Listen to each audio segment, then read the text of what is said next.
And let's just spell it out for you. ECHOPLEX. They only cared about Facebook prison.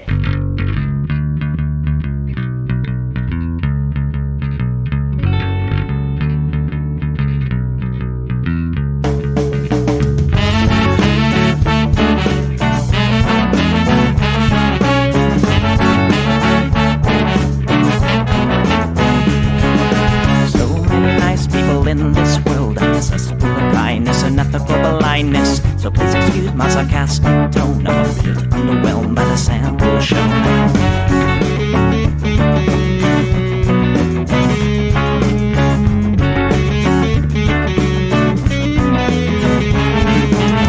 Mr. Bistro fraternity guy, you got my ass full of bloodshot eyes. Get drunk and fight every night. Idolize Bradley, belittle women's rights. Homophobic, racist, and don't give a fucking hey. Do you think you can drive a bigger truck? So wear your baseball cap to the side to let everyone know that you're a nice guy. So cool, was so impressed. Lots of chicks in a barrel chest. Cause you're a real man. Punch for punch, gonna piss in your face while you're passed out drunk. I'm a nice guy, you're a nice guy. He's a nice guy, but all of you are assholes. I'm a nice guy, you're a nice guy. She's a nice guy, but all of you are assholes. Nice guys rule the planets. Well, I just can't understand it. Conquered defined by deception and lies. Social Darwinism and an overdose of pride. I don't wanna hear it. Read into the lyrics, cause everybody gets their just desserts. As long as you remember that nice guy's finished.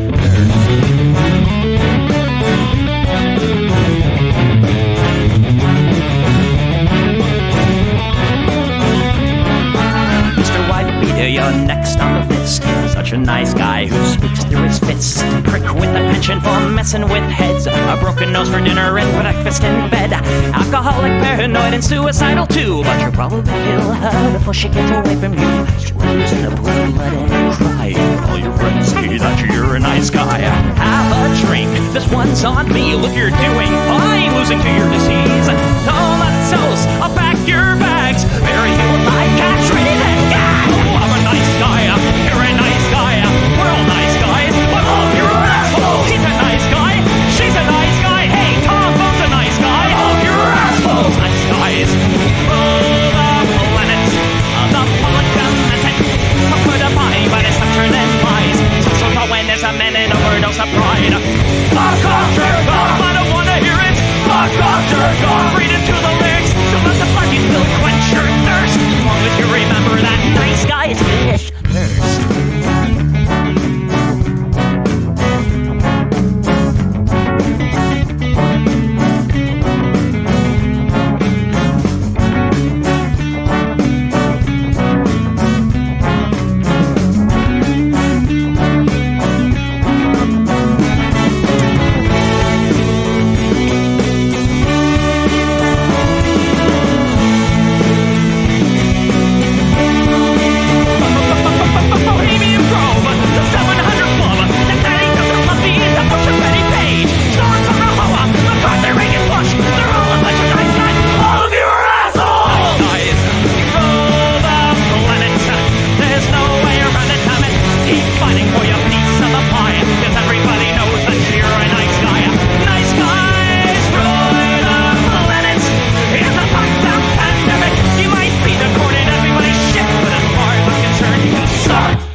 Hey everybody, welcome to the Plex. We do the show live every Sunday. I don't know why I say we. I do this show live every Sunday at 7 p.m. Pacific, right here on Twitch. That's twitch.tv/EchoPlex Media.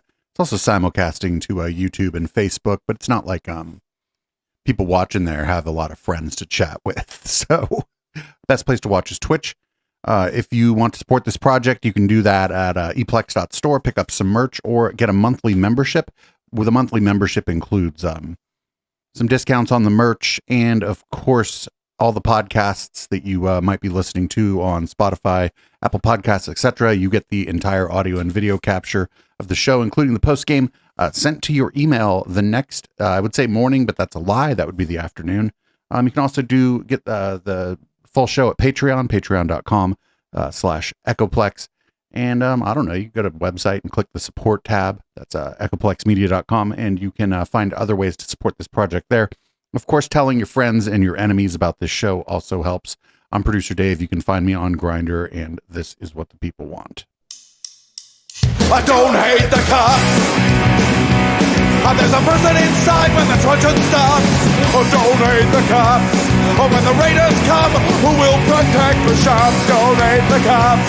They're a sensitive bunch if you don't stop throwing your rocks. Snap, crackle, pop is the sound of a taser. Your body drops. Don't hate the cops. Oh, don't hate the cops. Don't hate the cops. Oh, don't hate the cops. Like your local police, cause they don't do nothing wrong. Like your local police got rid of the corruption and the racism is gone. They've been keeping the peace, keeping homeless folks out of the parks and malls. Got a cure for your social disease. Follow the law, don't hate the cops. Follow the law, don't hate the cops. Follow the law, don't hate the cops. Follow the law, don't hate the cops. Follow the law, don't hate the cops. Put your hands above your head and show you're not afraid. I'm the fairest judge that your skin color's gonna get. And if you die before the sun comes up, the paperwork will take forever. Well, it might have worked out a little bit better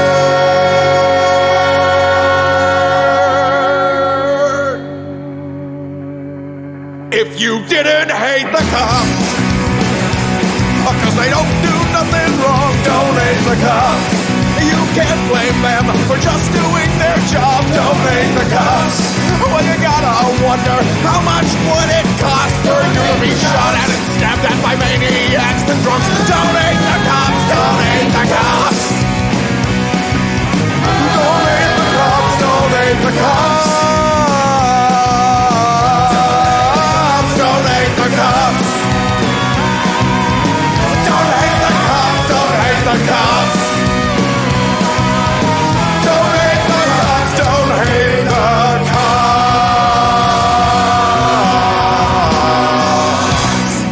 All right, we have kind of a short, I guess, docket this week. It's only 2 pages, so we'll get right to it. We'll do a lot of red light content this week, I suppose. We're going to start off with unified what? The dude said what? Former president is under fire for a video he posted on social media that used language from Nazi Germany. The latest in a series of anti-Semitic and authoritarian statements from Trump and his campaign. Rachel Scott has the story. Good morning, Rachel. Hey, George, good morning to you. It is normal, of course, for presidential candidates to share videos with their vision for the country. It is not normal for those videos to have references to Nazi Germany and Adolf Hitler. The Trump campaign tells us this morning that this was a video that was shared by a staffer while the former president was in court, saying that staffer missed the reference. But as of this morning, that video has not been taken down. Former President Donald Trump sparking backlash this morning after a video posted to his social media account seemingly suggests there will be a unified Reich if he wins the 2024 election. Donald Trump wins. What's next for America? Those words are largely associated with Nazi Germany and Adolf Hitler's Third Reich, another name for his Nazi regime. The 30-second video features hypothetical newspaper articles of Trump celebrating a victory in November. That phrase appearing 3 times, including under the headline, "What's Next for America?" It includes references to World War I, citing German industrial strength and peace through strength. Another headline suggesting Trump would reject globalists, a phrase often used by the far right as an anti-Semitic slur. In a statement, Trump campaign's press secretary says this was not a campaign video. It was created by a random account online and reposted by a staffer who clearly did not see the word while the president was in court. But the campaign has not deleted the post, and it's not the first time Trump has used language similar to what Adolf Hitler once wrote. Just months ago, he declared immigrants are poisoning the blood of America. They're poisoning the blood of our country. That's what they've done. This morning, the Biden campaign issuing a statement saying Donald Trump is not playing games. He's telling America exactly what he intends to do if he regains power, rule as a dictator over a unified Reich. The Biden campaign calling this a pattern, noting in their statements that the former president had dinner with a white supremacist 2 years ago, and one said that there was very fine people on both sides after the white supremacist rally in Charlottesville. We have asked the Trump campaign why this video has not been taken down. We have not heard back, Robin. All right, Rachel, our thanks to you. Well, yeah, they're not going to respond to you. So, yeah, the way this works is you disavow, but then don't pull the fucking video down because, like, come on, that's exactly what you, I mean, if I'm not me, like, I mean, I'm not running for fucking president and I don't like agree with those kinds of messages, but the way you do it is you try to play both sides.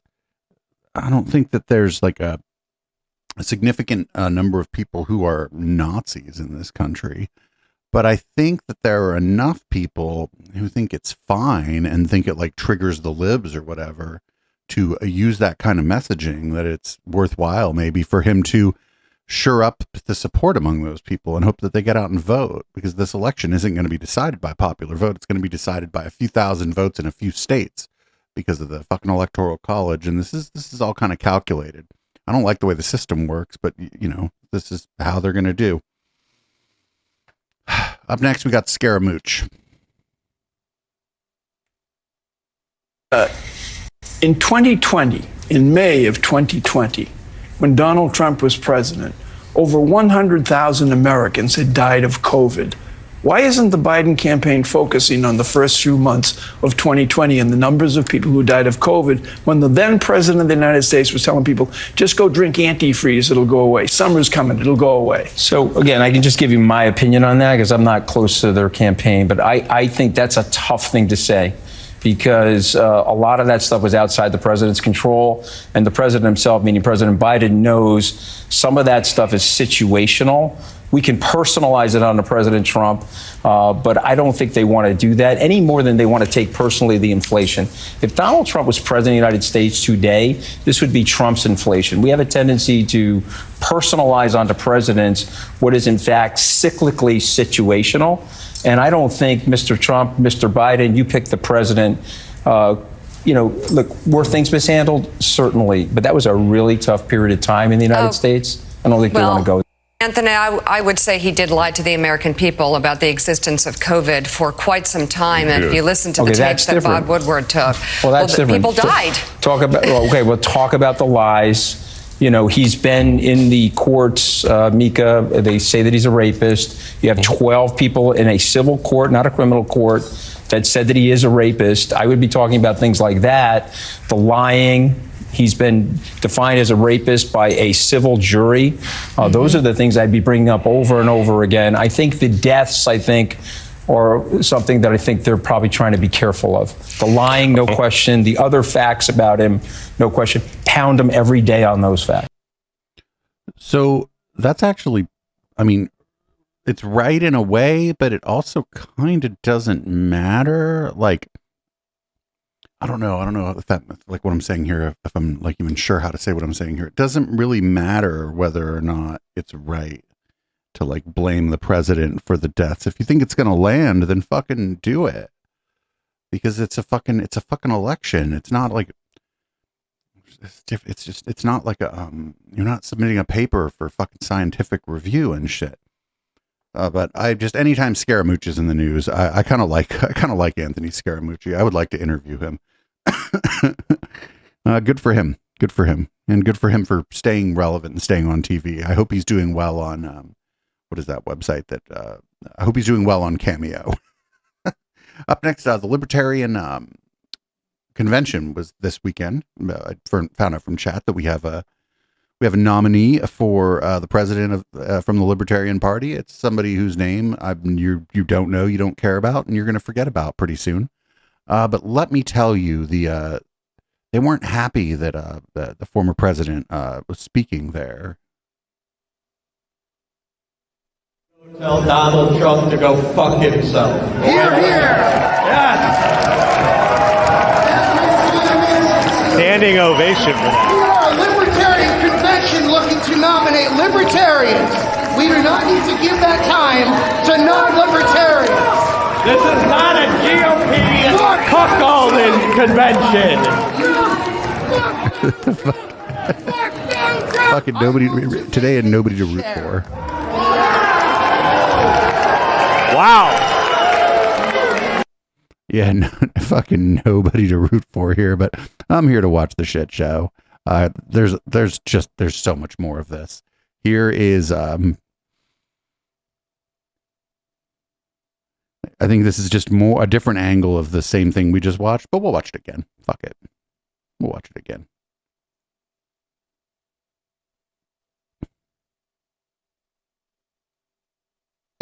And we have filibustered our way out of avoiding a motion co-sponsored by 43 delegates that everyone wants to hear and debate.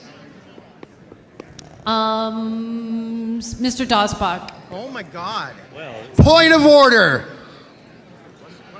She just ignored your point of order is not a point of order. Is that Mr. Real?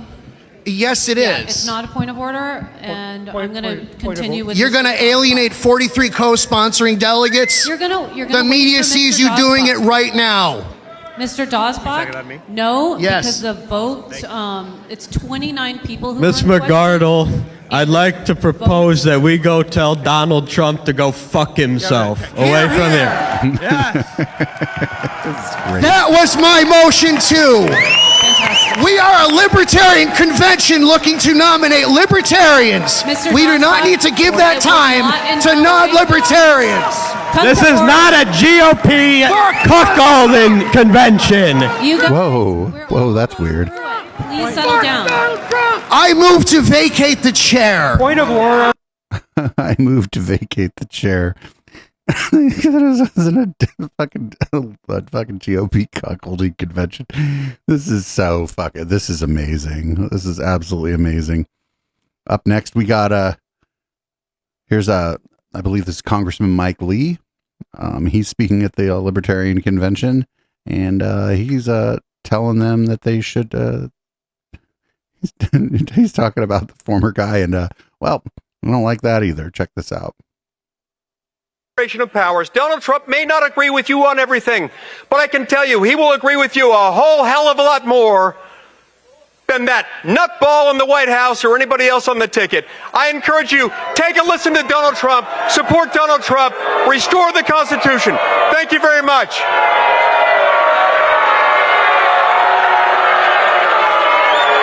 Boo.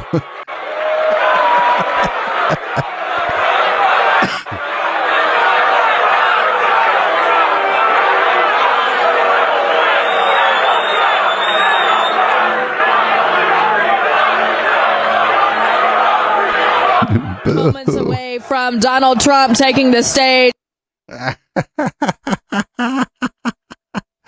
Fucking fantastic. There's more. Up next, here's the man himself speaking at the convention, and we're just gonna watch him get booed some more.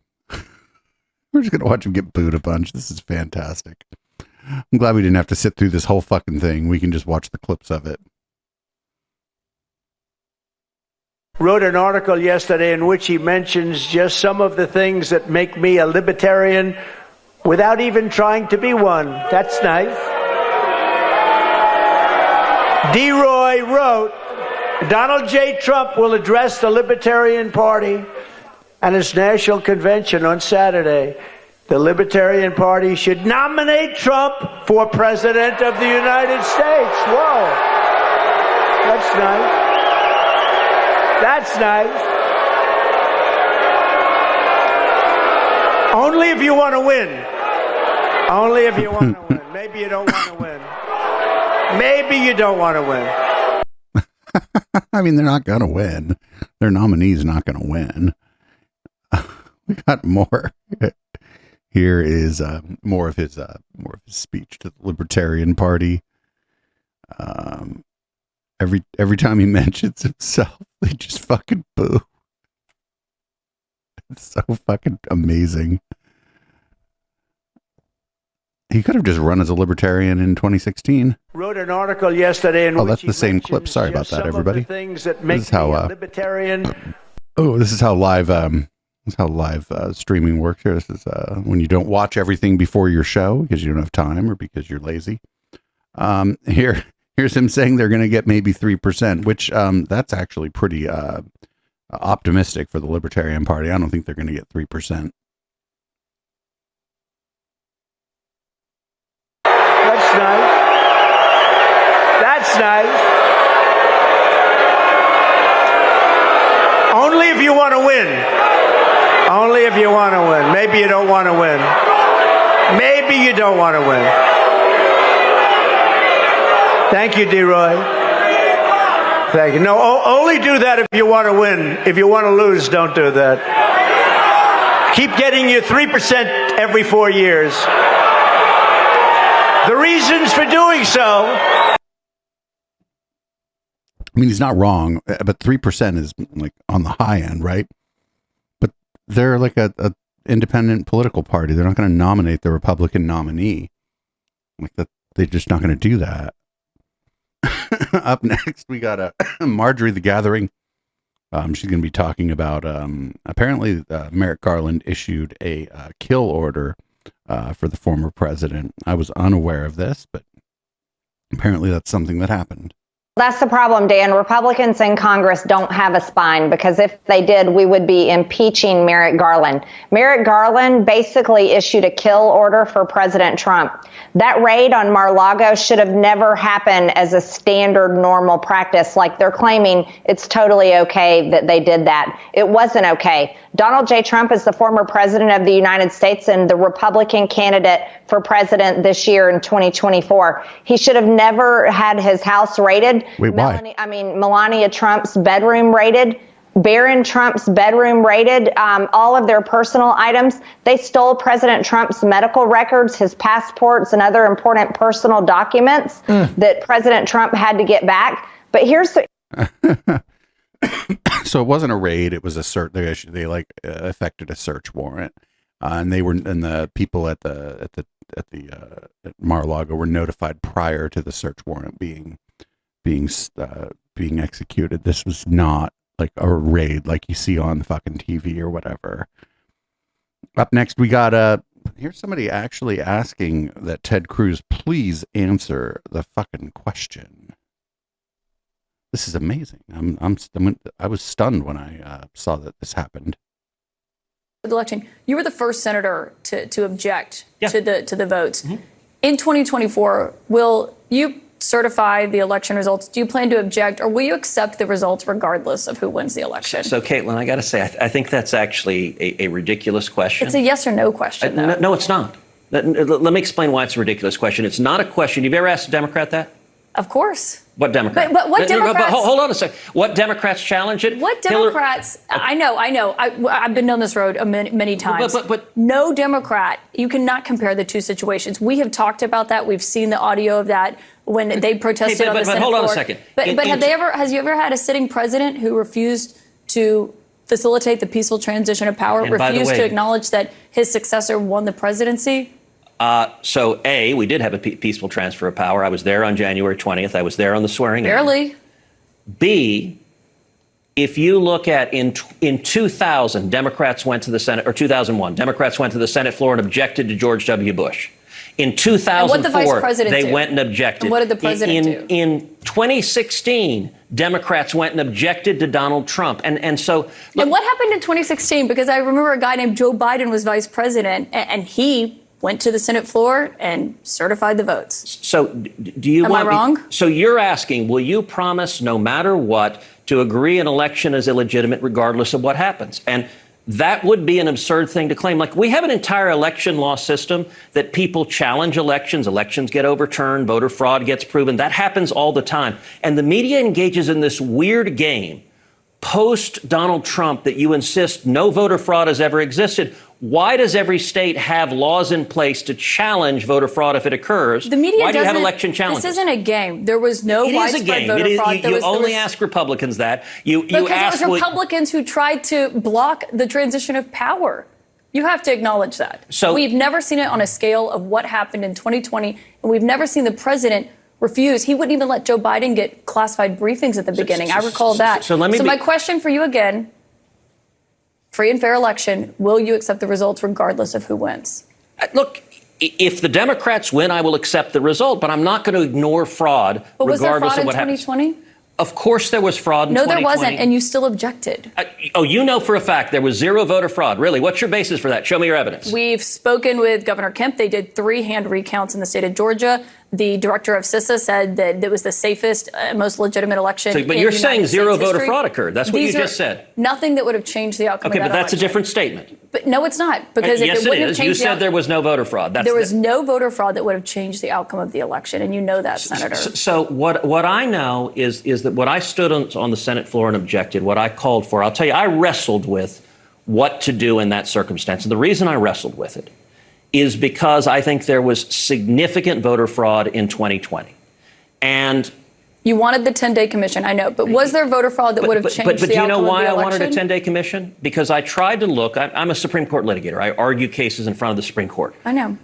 I tried to look through history and precedent, and the best precedent I could find was the election of 1876. 1876 was between Rutherford B. Hayes and Samuel Tilden. And what happened there were serious allegations of voter fraud, and Congress didn't throw its hands up and say, you know what? CNN demanded that I accept the results no matter what, so ignore the fraud. I got to go. But hold on. What did Congress do in 1876? What did Congress do in 1876? How did the president handle it? What did Congress do in 1876? Senator, I have to know, you can't I'm answer asking yes a or no question. to this question. I'm asking a question. What did Congress do in You 1876? can't answer yes or no to this question. And Republicans, can you answer my question? Why are you refusing to answer my question? I'm conducting the interview with all due respect, Senator. Let me ask you. More people need to do that. They just need to be like, I'm sorry, I'm conducting the interview. You're the person being asked the questions. It's Republicans have Fucking twisted YouTube debate, bro, brain, dude. themselves in knots. It's I'm just not a yes or twisting no myself. question. I'm answering your question. You just don't like my answer. And what's your answer? Is it yes or is it no? So in 1876, what Congress did is it appointed an election commission. It consisted of 15 people, 5 House members, 5 senators, 5 Supreme Court justices. The election commission was charged with studying the evidence and making a determination of what voter fraud occurred, and that determined the winner. And what I called for in 2020 was to do the same thing, appoint an election commission, and 11 senators joined me. Senator, with all due respect, after it had been thrown out of many courts, after the Attorney Why General was it Bill thrown out? Barr, because there was no basis for those court cases. No, so that's actually Senator, not. with all due respect, You asked me a question. You want me to answer it? and you didn't answer the question. Yes, I of court did. cases were thrown out. Hold on a The Attorney second. General said there was no widespread fraud. You're not clearly answering the question. I want to thank you for that. What question am I not? I'm answering every question.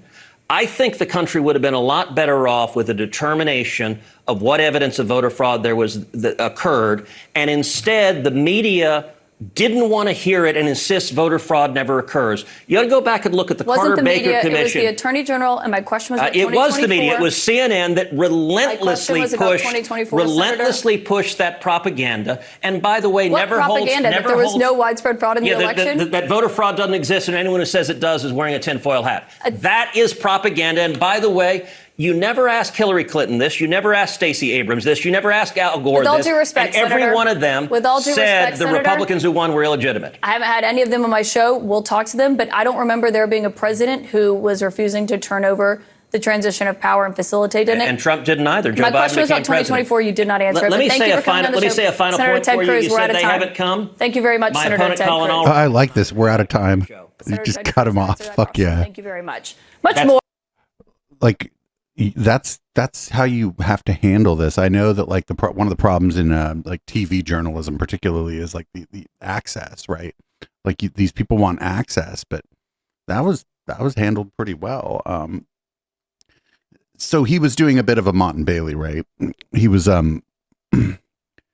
suggesting that there was widespread voter fraud, and then when then he would back off of that position, right? The harder to defend position, and go with the easier to defend position, going, well, were you saying there was zero voter fraud? And what they mean voter fraud, it's oftentimes it's like somebody who maybe thought they were eligible to vote and then they weren't because maybe they were a felon, and then in the state they're in, they're fucked up states where after you've served your time and done your probation, parole, or whatever it is, paid your fines, you still can't vote. And some of those people maybe didn't know that. There are people who vote from the wrong address because they fucking moved from their parents' house and they didn't know that they actually have to vote from their current address, or it's like the votes. It's not fraud really so much as it's like a mistake and they're ineligible to vote. These are the kinds of things the vast majority of the time when votes get thrown out for reasons that these people would call fraud, it's just people making mistakes, because people make mistakes. People fuck up. People don't understand the voting process. Not everyone is so civically engaged.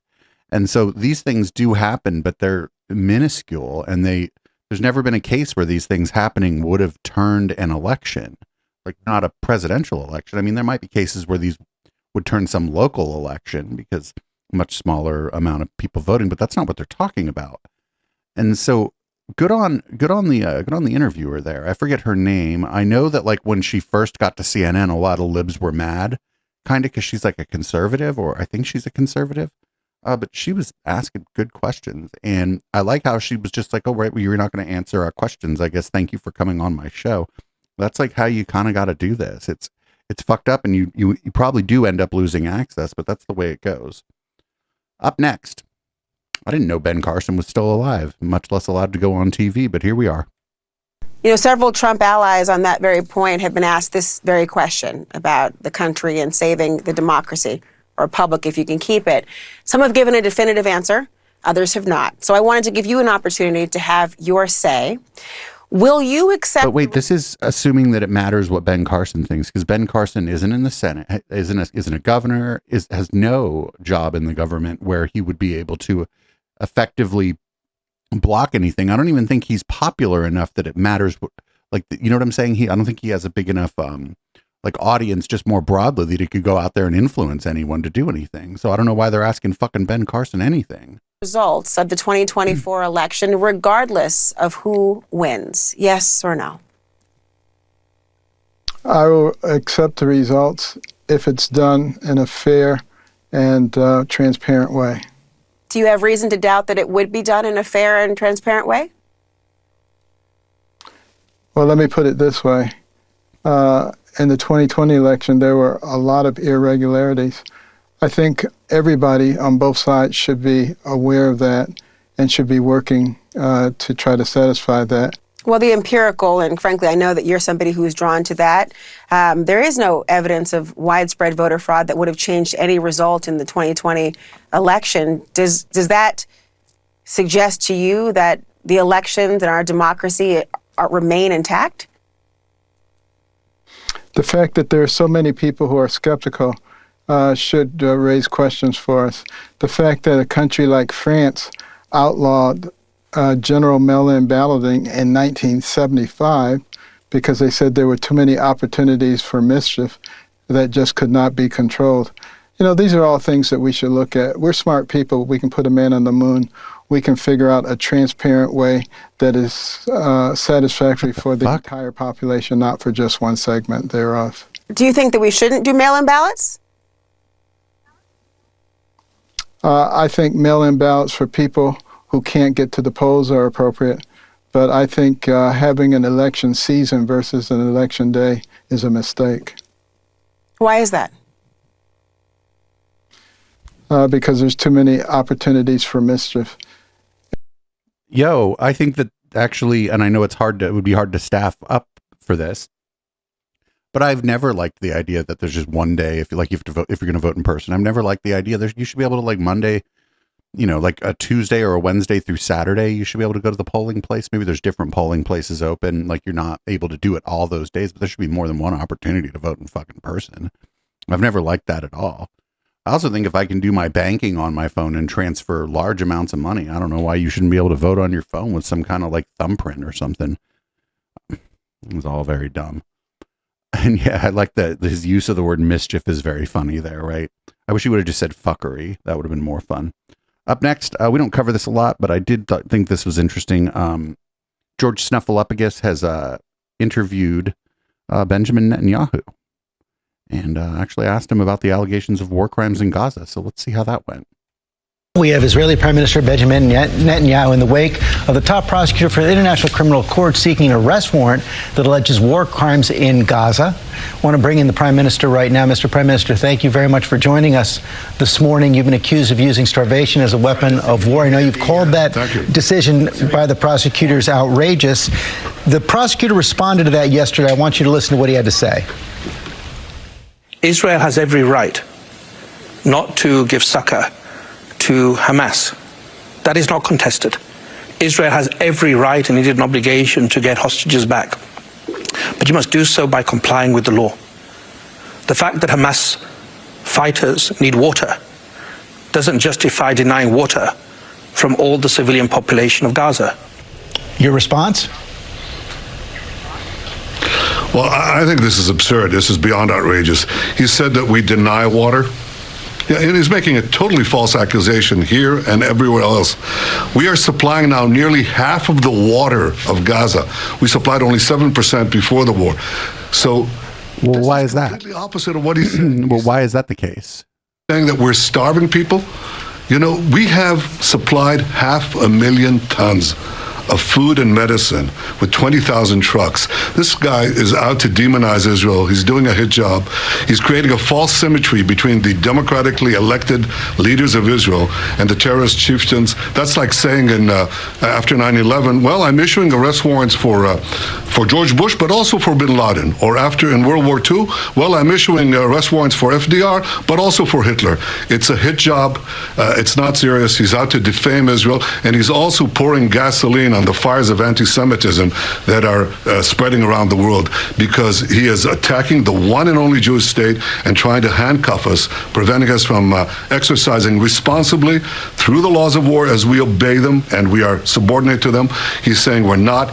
He's creating false symmetry, false facts, and he's doing a grave injustice to the international court. As you know, there is a serious food crisis in Gaza right now. Cindy McCain, head of the UN World Food Program, said parts of Gaza are undergoing full-blown famine. Do you acknowledge that under international law, Israel has a legal obligation to prevent people in Gaza from starving?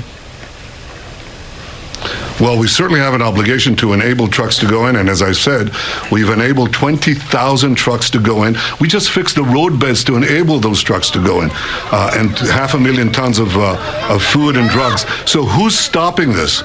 In fact, Hamas is the one that is looting these trucks while we're enabling them to go in. We don't have a deliberate starvation diet. We don't policy. In fact, we have the opposite policy, to allow maximum humanitarian aid, to get people out of harm's way while Hamas is doing everything to keep them in harm's way at gunpoint. And in fact, we've sent millions of text messages, phone calls, leaflets to people, doing something that no army and no government has done in modern urban warfare, giving up the element of surprise, telling people get out of harm's way and let us finish the war against the terrorists. We're not targeting the population, we're targeting the terrorists. These are fallacious charges. I think that they cast a terrible stain on the ICC, but I think serious countries are not taking them seriously. And I was very glad to see that President Biden called them outrageous, as did many leaders, bipartisan support across the United States. And people are now putting a bill in Congress, a bipartisan bill, to put sanctions on the ICC prosecutor for doing such a terrible thing. Why? Of Israel. Really a distortion and a travesty of justice. Are you concerned about traveling in the wake of this arrest warrant? No, I'm not concerned about traveling. I'm not concerned at all about our status. I think that the prosecutor should be concerned about his status, because he's really turning the ICC into a pariah institution. People are just not going to take it seriously. They see it as a politicized thing. I hope that the judges don't confirm what he says, because that will make them into a kangaroo court. Israel is fighting a just war, not only ours, not only our war. We're fighting the war of all democracies, because if democracies are now faced with a situation that, after taking incredible efforts to get peoples out of harm's way, to supply humanitarian aid on a vast scale, why is the humanitarian aid on a vast scale necessary? It's been a very long time since the October event. Told then they're hauled into the dock because the terrorists who are fighting them are using civilians as human shields, then others will do it again. Every democracy will be pulled into the dock. We're first, you're next. The big question, and then people understand that. So that has to be stopped and that has to be resisted. And I can assure you, the vast majority of Israelis and all responsible leaders in the world understand that this should be resisted. The big question is what happens the day after the fighting stops. Do you have a plan for the day after the war? He's like, bold of you to assume that we're going to stop. Absolutely. I think the day after the war is, first of all, the day after Hamas. You have to destroy Hamas. Otherwise, Gazans don't have a future. You can't. Peace doesn't have a future. The expansion of peace doesn't have a future. So get rid of Hamas. That's our goal, number one. Number two, how would you do that? Demilitarize Gaza. And the one sustained demilitarization, I think, requires that Israel have the overall responsibility to fight resurgent terrorists. Three, ensure that Gaza or seek a civilian administration by Gazans who are not affiliated with Hamas, and also don't seek the destruction of Israel. And the last thing is rebuild Gaza in a peaceful way using the support of moderate Arab states and the international community. That's a realistic plan. That's the one I have. But it goes through victory. There is peace and stability and prosperity only through victory. The road to peace goes through victory over Hamas. Mr. Prime Minister, thanks for your time. And very little Orwellian there, right? War is peace, right? Peace only comes if we win. And his version of winning is wiping out like Hamas, but the problem is like you can't. It's very V for Vendetta, and I'm like sorry, I guess, but it's like you can't eradicate an idea. Like that's impossible. Hamas is like it's a paramilitary group. It's not. It's very, very different. And the other thing is he's like, oh, I want a democratically elected government, but also like they have to elect people who I like, and they can't be associated with this group that I don't like. Well, then you don't really want a new democratically elected government. You want them to elect who you want them to elect. That's fucked. This is so fucked up. We had to rebuild this road. Well, who fucking destroyed the road? Like we're supplying all this food. Well, why is there a food shortage? Like stop. Just stop. Like, why don't they stop? Like, I don't understand. They have all the power. They have one of the most technologically advanced militaries in the world. The war ends when you stop.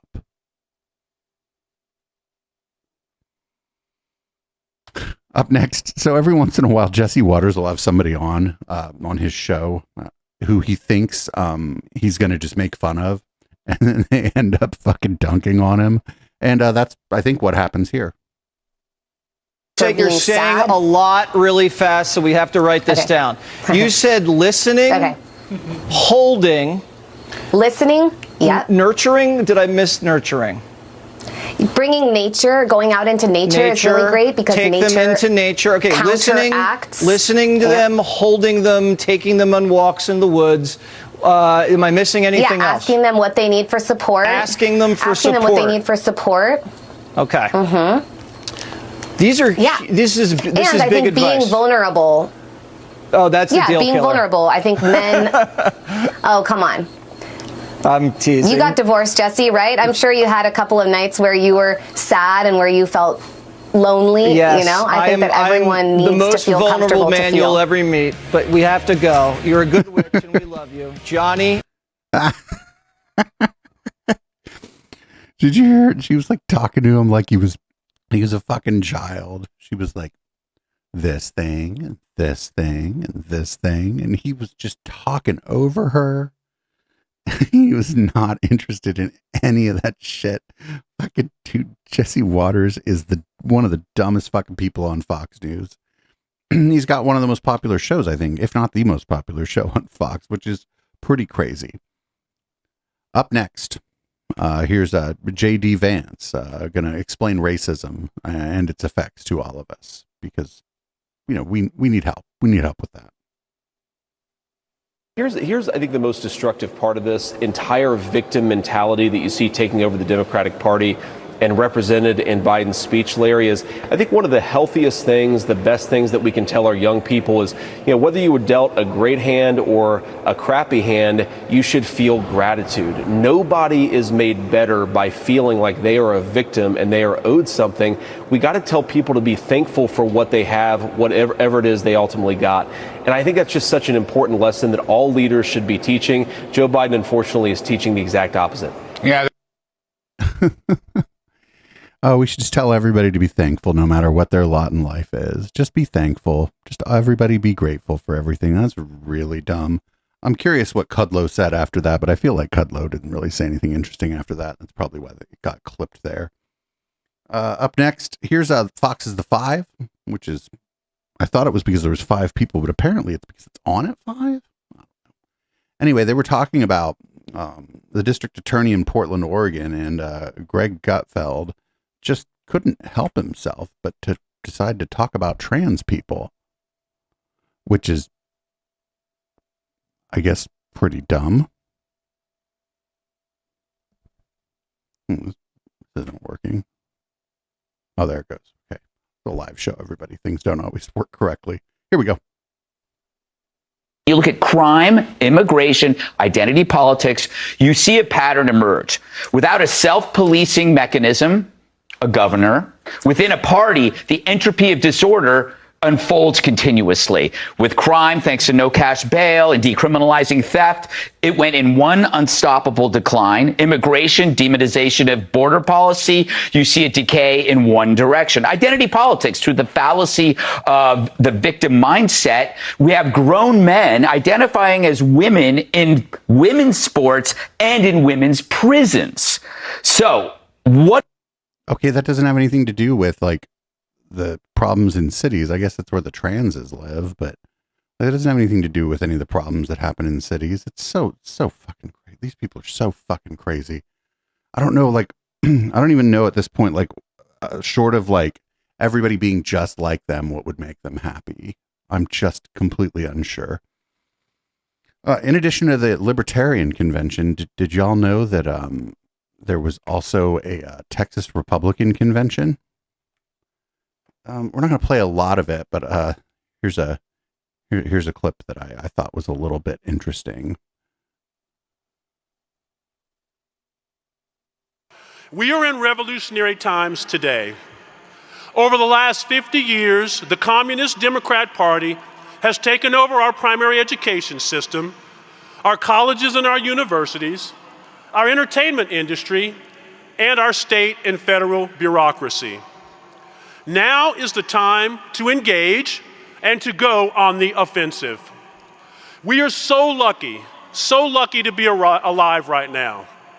We get to fight the battle to reverse the socialist revolution.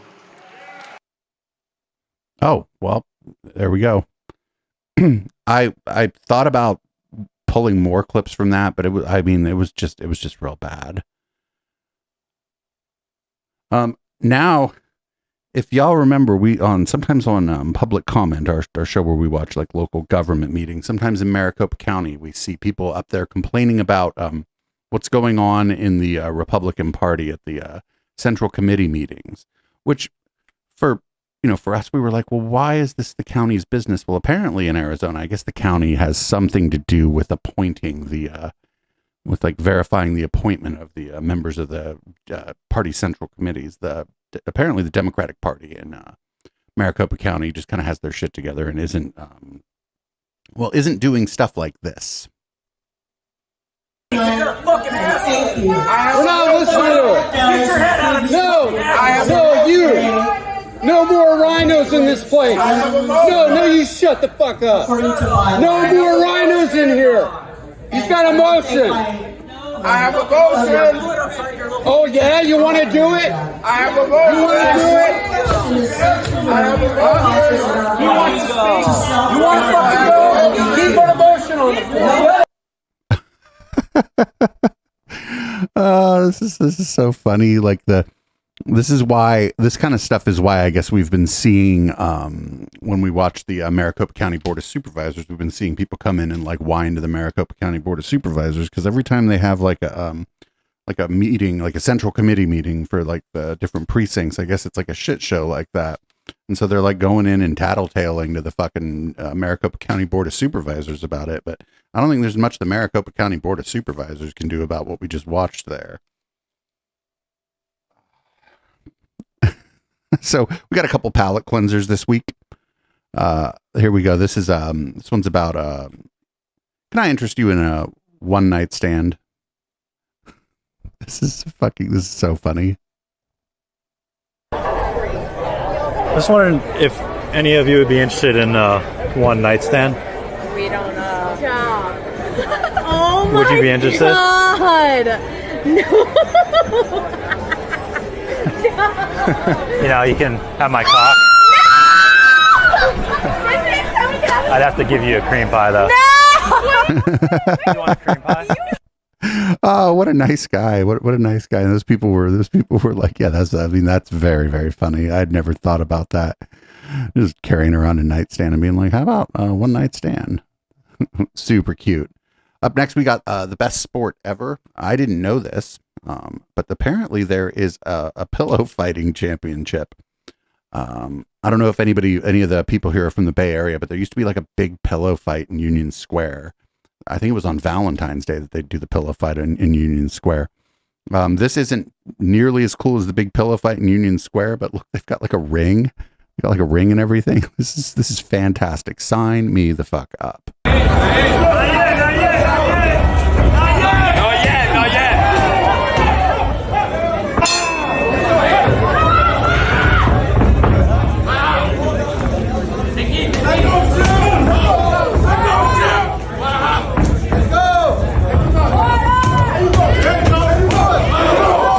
How do you keep score?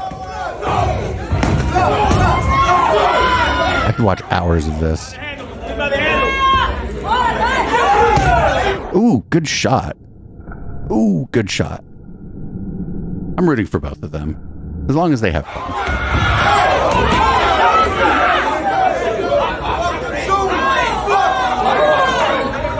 Get him off, get him off, get him off.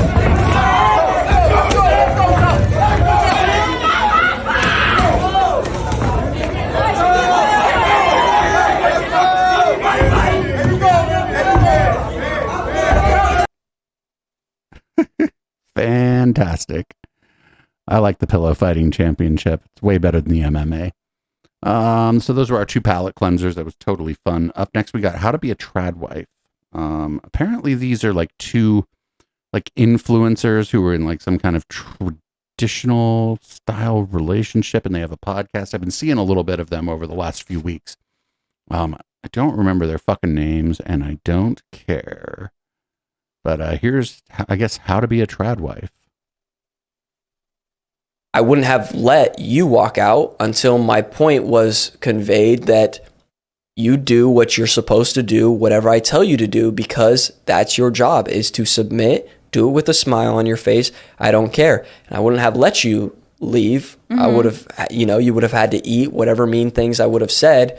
And then the job would have got done. And then afterwards, after the cooling down process, I would have, repented to God and smooth things over with you for the sinful behavior.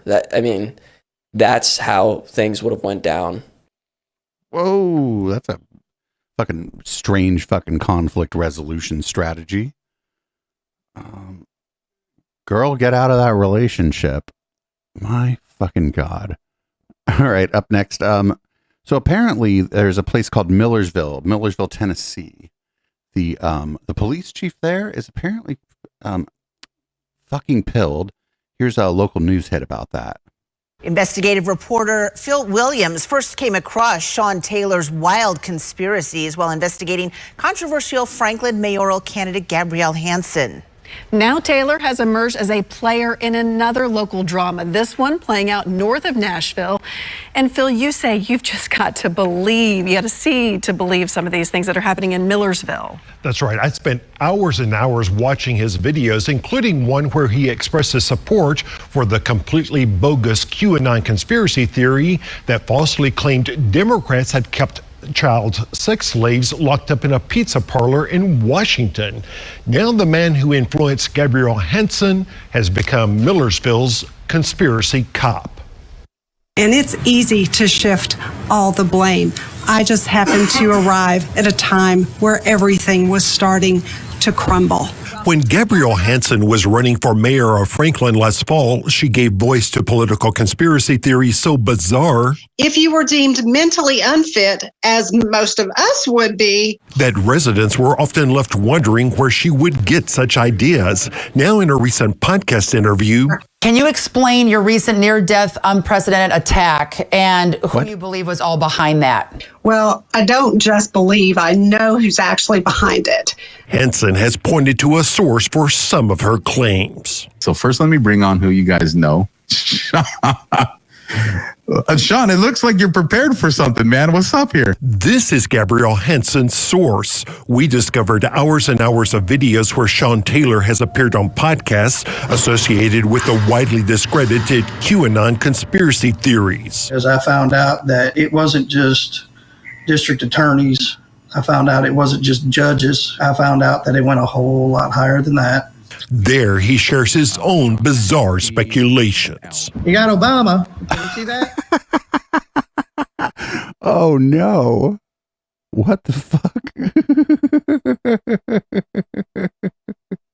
Oh, this is fantastic. I'm here for this. We got to keep an eye on this. Yeah, we're good. It's okay. Taylor claims to see connections no one else can see. These people right here on the top of this list should absolutely 100% be in Gitmo facing charges. And when he strikes out, like here, looking at property supposedly linked to Bill Gates. All right, so that's I mean, there are gates there. some type of a fence casting shadows. Nothing that looks really suspicious. The lack of anything suspicious is, in his mind, reason to be suspicious. And when I don't have anything that looks suspicious, that makes me think something's up. Sir, this is about a criminal investigation, and we cannot discuss it. Now Taylor has landed in Millersville as assistant police chief, promising to root out the corruption he sees there. A self-described gypsy cop, court records show the conspiracy theorist has bounced from town to town, sometimes keeping a job for just a few months at a time. And every time that I will go to an agency and start digging, they will always, as soon as I start showing them everything, they shut me down. Which is why we wanted to ask the Millersville assistant chief about those claims. Yeah, we'd like to talk to you about some of your conspiracy theories. All right, well, have a good day. Taylor claims that he's uncovered a vast criminal conspiracy that involves former President George Bush, Bill and Hillary Clinton, former Vice President Al Gore, billionaires George Soros, Bill Gates, and Warren Buffett, along with U.S. Senator Marsha Blackburn, former Senator Bob Corker, former governors Ray Blanton, Ned McWhorter, and Bill Haslam, potentially involving current Governor Bill Lee, not to mention State Senator Jack Johnson, his wife Judge Deanna Johnson, Tennessee banker Jim Ayers, former TBI Director Larry Wallace, current State Safety Commissioner Jeff Logg, and at least 3 Tennessee district attorneys. On top of that, there's the FBI, the CIA, the TBI, and the Tennessee Valley Authority. Some of your theories are so bizarre. Are you worried about them affecting your credibility? I have no worries about that. Old man Bush is the king. He's a ringleader. He's the one who got all of this stuff happening. Sean Taylor imagines that the elder President Bush enlisted the Clintons into his transnational criminal network, and the Clintons brought in Tennessee's Al Gore. That was the reason he became vice president. Because he was trafficking drugs and kids back then? No Because kidding. he was involved in it. His family was involved in it. They were steeped in it for generations. Oh, yeah, this is fucking pilled. Were they hiding him under the Getty? There's also the murder of 20-year-old Holly Bobo in 2011, which he blames, without any evidence, on Al Gore and banker Jim Ayers. Yeah, Al Gore, you're a piece of shit, just so you know. Even Republicans like U.S. Senator Marsha Blackburn Taylor claims are also involved in the various plots. Marsha, I hope you're listening, because I know all of your illegal campaign contributions ran through Fifth Third Bank. We're looking into that too, just so she knows. Stand by, Marsha. Yeah. What the fuck is for this? you too. Take the keys out now! Taylor is quick to see corruption everywhere he goes, here playing a video of his takedown of some gang members. I had another city that was within a quarter mile that refused to back me up, because I'll just call it the Greenbrier chief of police there is corrupt as shit. Without evidence, he accuses Cookeville DA Bryant Dunaway of covering up murders in his district, claiming the DA is lying when he says certain murders are unsolved. Let me tell you something, District Attorney Bryant Dunaway of Cookeville. You are a lying piece of shit. And he imagines that his own DA, Ray Whitley, has done favors for drug dealers who he thinks helped keep him in office. County of the back several years ago basically framed two gentlemen for a homicide when he knew they didn't do it, but they owed the drug dealers money that he gets money from to be elected. You want to show them what else you got there hiding? Again, there is absolutely no evidence to support any of Taylor's bizarre claims, which until now might have been a subject of mild curiosity. I was still in law enforcement. I'm more than mildly curious about this guy. And I wasn't retired. I would be seeking search warrants. I would be seeking arrest warrants and or indictments, and we would be kicking these people's asses. That was before Taylor got his new job at Millersville. Now with police powers, armed with a gun and badge, Taylor has the power to do just that. You said in one podcast that if you don't see anything suspicious, you find that to be suspicious. Do you not find that to be crazy talk? No, I don't, Mr. And there at the end, the part that what would he call that guy? This story took another strange turn. Sean Taylor referred to me by my late wife's last name. She's been dead for years, which suggests that he's now been digging into me and my background. What we don't know is, has he been doing that using government computers or government resources? It just has no tact and no manners. I'm sorry that happened to you, Phil. I know you've certainly heard worse. Now, here's the question. If he has all this so-called evidence, why doesn't he just go to the federal authorities to have them investigate? Well, if you listen to his videos, in his mind, the FBI is corrupt. So is the TBI and all sorts of other agencies. In fact, to hear him tell it sometimes, it's pretty much like everybody is corrupt except for him and his podcaster friends. Wow, so many questions and so unsettling, especially for you. And we're going to stay on it. I know you will, Phil. Thank you. Wild. Yeah, that's pretty much how like these people operate. And I mean, honestly, it's not just like the Q people either. You know, we do a show on Wednesday, the Intellectual Dollar Tree, and a lot of those people think everyone's corrupt except for them and their group of friends. It's just they have a different set of concerns, but it's a fucking podcast brain. It's like, oh, well, we just hash it all out on a podcast. We've come to the absolute truth because we did a fucking podcast for 2 hours. I mean, that's not how you figure out if anything's true. This is crazy. I don't like, do the people in this town like know what's going on with this guy? I mean, I guess now they do if they've seen this report, but I mean, I don't know. It's weird. We're going to try to actually keep an eye on this. I know we often say we're going to keep an eye on something and then we just never cover it again. I'm going to actually try to keep an eye on this guy. Maybe do some content, see what he's up to maybe during red light. Up next, less troubling in some ways, but possibly troubling in different ways. We got one Mr. Rudolph Giuliani. Apparently he's selling coffee. We ran a clip of this last week, but it wasn't this clip. You all know I stand by the truth. And if I put my name on something, I truly believe in it. Today, I'm thrilled to introduce you to something I'm incredibly proud of. My own brand of organic specialty coffee, Rudy Coffee. Believe me when I say it's the best coffee you'll ever try. It's smooth, rich, chocolatey, and gentle on your stomach. It's so good, I even recommend drinking it black. It comes in 3 varieties, including what I promise is the best decaf you'll ever have. You can order now by scanning the QR code on your screen or by visiting rudy.coffee. By supporting Rudy Coffee, you're not just treating yourself to exceptional coffee, you're also supporting our cause, the cause of truth, justice, and American democracy. You'll also be supporting the Call to Action nonprofit, which is devoted to helping veterans and first responders. So you can make a difference. Oh, he's scamming veterans. Taste the difference by ordering today at Rudy.coffee. So I figure most people who are listening to this or watching live or whatever know what this is. There are companies out there that just, they sell like basically white label coffee that you put your own branding on and then you sell.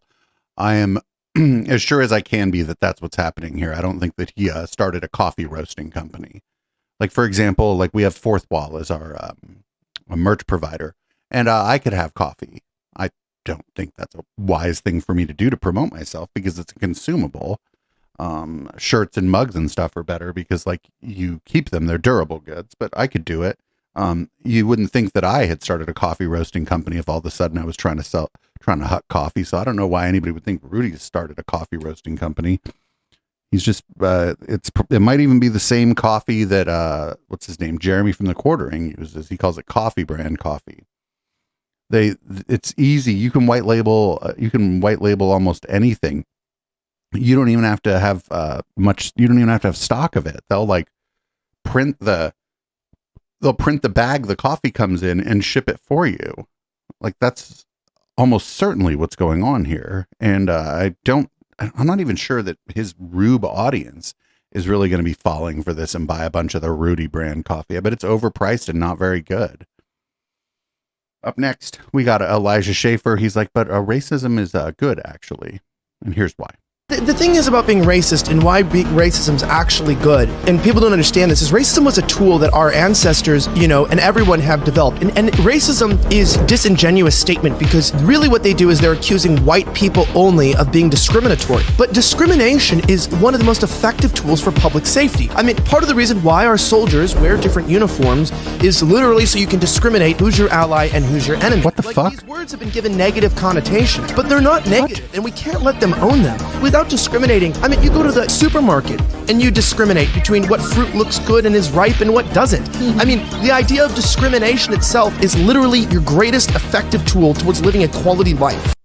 So, but he's just removed all the context from it, right? Yeah, I mean, we make choices about things that we like and don't like all the time, and I suppose you could call that discrimination. But that's not really what we mean when we talk about discrimination, like politically or on a societal level.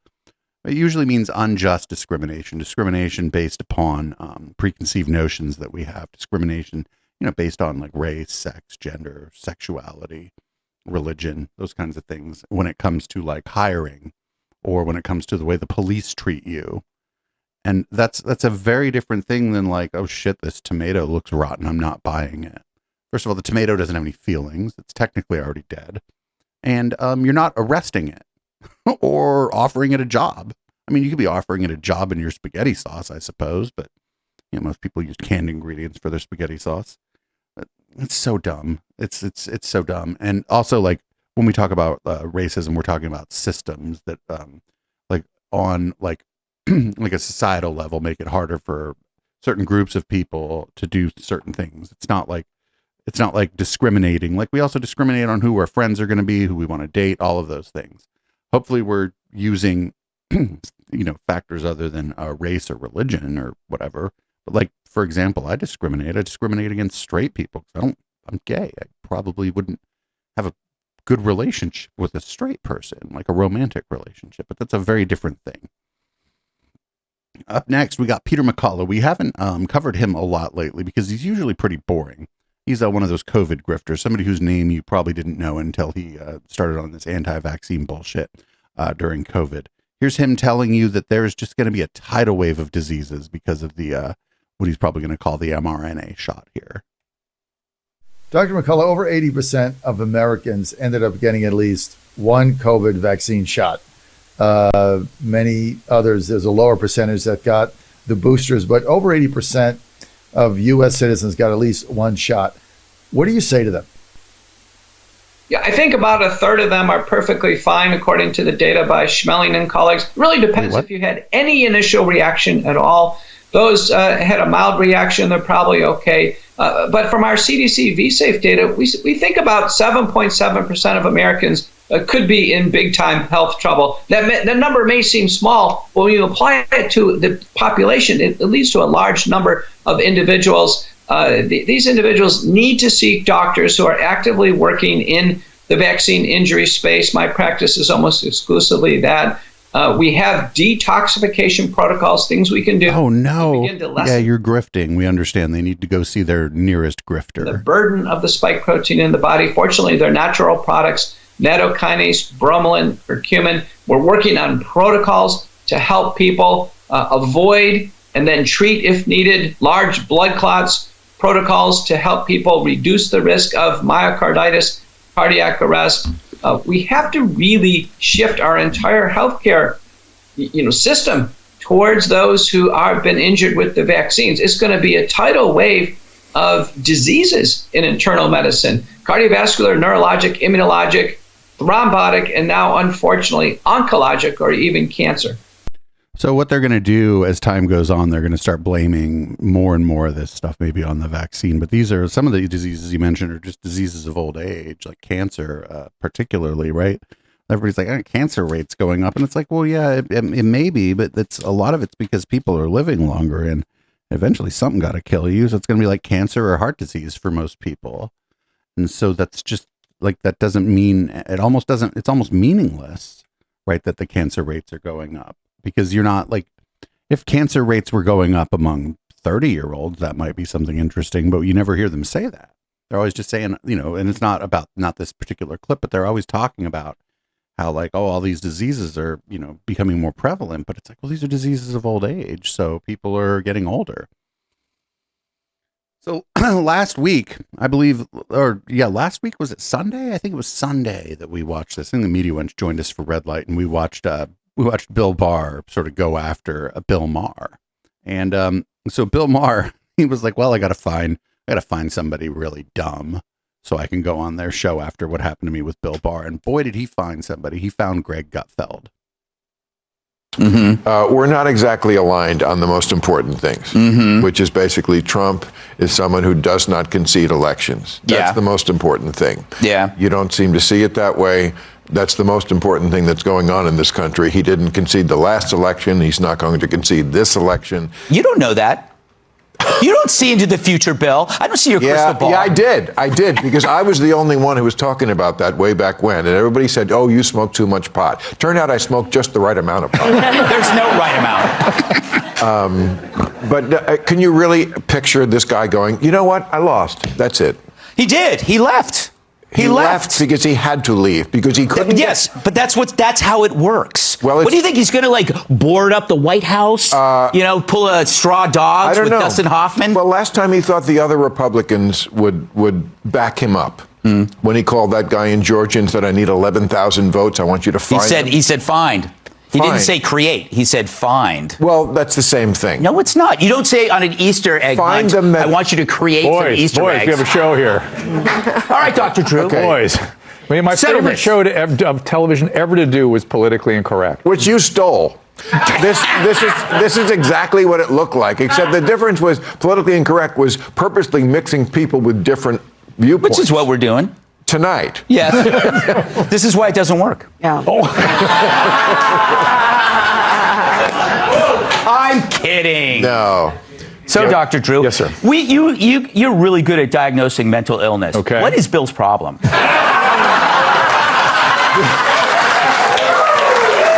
Bill was like, fuck, I got to find somebody dumber and less funny than I am. I know, I'll go on the Gutfeld show. Wow. I feel like Tom Brady. Let me. It does feel personal about Trump with Bill. It's not. It feels that way. No, I don't think so. Personal. No. It's just a difference of opinion. He did sue me. Did he sue you? Of course. I didn't know that. Really? No. He's here in news? Yes. I don't follow everything in your life, Bill. Right. Well, that was kind of... Yes, he sued me because I said he possibly was the son of an orangutan.